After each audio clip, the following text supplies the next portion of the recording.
ማን ሊሆን ይችላል? ምን አውቃለሁ? ሮቤል በሩን ክፈትልኝ። ምን አውቃለሁ? ሮቤል በሩን ክፈትልኝ። ምን ያስጮሻል? ምን ማለት ነው? ምን ያስጮሻል ማለት እንዴ? ጥላይ ነው እኮ። ፈጣሪ የሴት ድምጽ አይደለም የሰማሽው በላይ። ሮቤል ወይኔ ጉዴ! አባ በሩን ክፈትልኝ።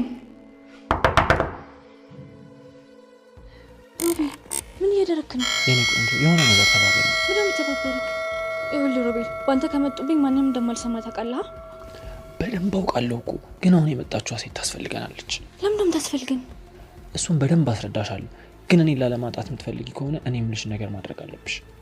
ለምን ዶግራም ታጋባኝ? ለምንስ ነው አንተን ማጣው? ቆይ ማነች? ፍቅረኛ ነች እንዴ? እንደምወድሽ ላገባሽ እንደምፈልግ እኮ ታውቂያለሽ። ትንሽ ብቻ ታገሽ። የምታወራው ነገር ምንም እየገባኝ አይደለም። ቆይ ሌላ ሴት ላይ ነው እንደ ደረብከኝ? ባንቺ እንደማልደራደር ታውቂያለሽ። አሁን ለሷ የቅርብ ሰው እንደሆንሽና ለረፍት እንደመጣሽ ትነግሪያታለሽ። ይሄ እኔን ላለማጣት ያለሽ ብቸኛ አማራጭ ነው። እሺ እንዳልከኝ አደርጋለሁ። በቃ መጣው። አሁን እዚህ ሶፋ ላይ ተኝ። እሺ ከዛስ? ደግሞ እግርሽን ወለም ብሎሽ ነው። እሺ ደግሞ ይጮሽው። ዛሬማ ጉድህን ነው ማያ።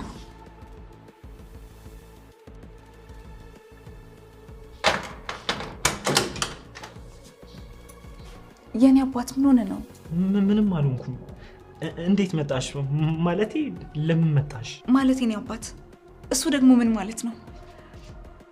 የሴት ድምፅ ሰምቻለሁ።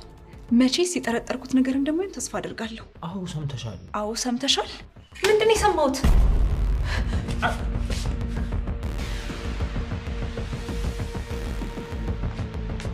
ማነሽ? አንቺ ራሱ ማነሽ? እኔ የሮቤል ፍቅረኛ ነኝ። እኔ ምን ሰፈር የምንተዋወቅ ጓደኛ ማቾች ነን እና በቅርበት የምታውቀው ሰው ስለሌለ እዚህ ልታርፍ ነው የመጣችው። እንደዛ ነው? ንገሪያት እንጂ። አዎ እሱ እንዳለው ነው። እሺ እንደዛ ከሆነ መልካም። ግን የምን ድምፅ ነው የሰማሁት? እንትን እግሯን እኮ ወለም ብሏት። ወይ በጣም ተጎዳሽ እንዴ? አዎ ተጎድቻለሁ። ሮቢ ባያሸኝማ ጉዴ ነበር። ሮቢ ባያሸኝ?